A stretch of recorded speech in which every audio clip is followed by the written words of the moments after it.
Hello, welcome to the Millionaire Woman Show, where we'll be discussing leadership, business, and human potential, inspiring you to live rich from the inside out.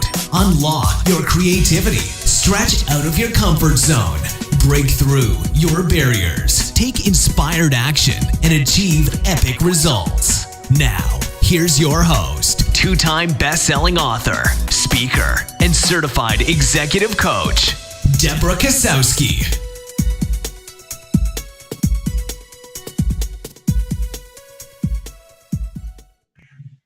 Well, hello there, everyone, and welcome to another episode of the Millionaire Woman Show. Today, I am talking about overcoming resistance.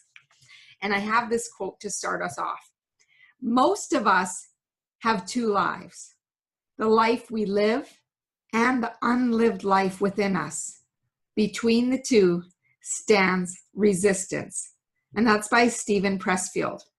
The thought of change is uncomfortable for many people. Change represents uncertainty. People are concerned about how change will impact them. There's an underlying fear that change is bad. Is it natural for you to resist change? Resistance can make perfect sense to some people. They feel resistance, that gut check, that maybe things aren't as good as they appear. It's a matter of perception. The funny thing is, people tend to resist even when things may be beneficial to them. And why? We are creatures of habit. We will do what makes us feel good and secure rather than what might be best for us. Change requires conscious action that requires effort. Is it that you need to put in some work, that you resist change? There are many reasons why you could be resisting change, or the people you work with. They may have a lack of understanding or lack of clarity of why the change needs to occur. Fear of the unknown, fear of failure, and what will people say? Lack of competence, not competent. Low trust. They feel that the change isn't being managed competently. Temporary. Change is just a fad. Everyone's doing it, so why aren't we? They're not consulted for their opinion or their expertise. Exhaustion, feeling overworked, a change in the status quo, change in routines. Benefits and rewards are just not seen. So when you understand some of these reasons why people may be having trouble with navigating change and embracing it, you can start coming up with some of the solutions to that and handling those objections to the change.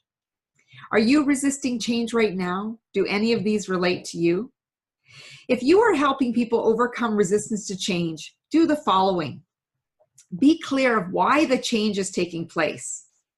Align with your goals. Determine the impact of the change and the resistance to change. Set a communication strategy. It is better to over-communicate versus under-communicate.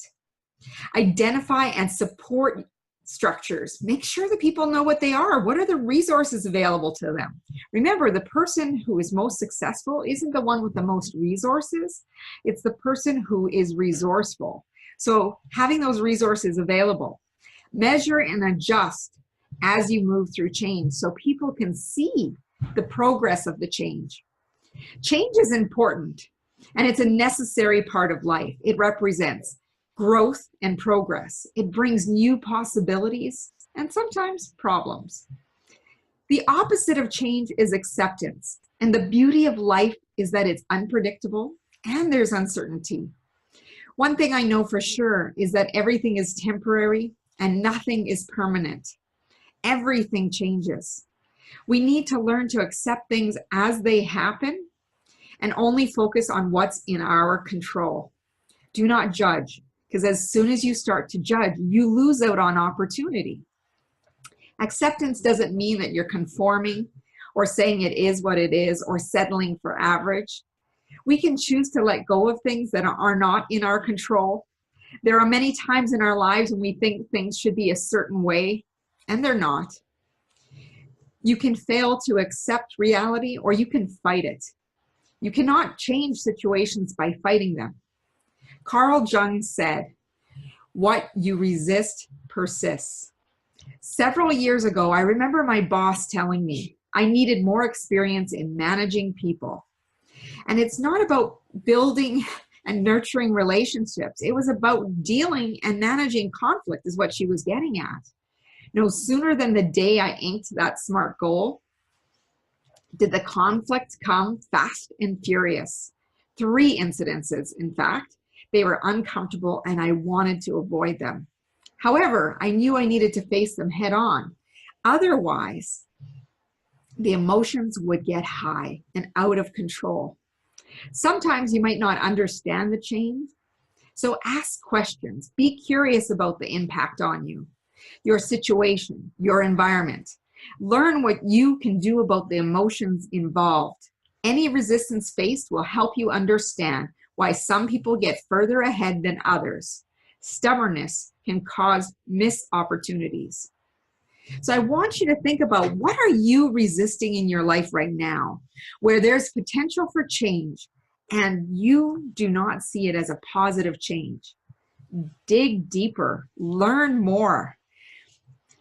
Thank you for joining me on the Millionaire Woman Show, where we talk about topics of leadership, business, and human potential. I would love for you to go over to Apple Podcasts, give us a 5-star high five, give us a review, give us some feedback.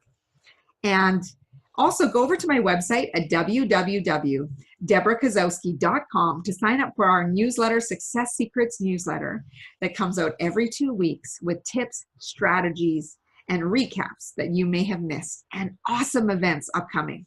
So, as Muhammad Gandhi said, be the change you wish to see in the world. And my wish for you, as always, is go out and make today great.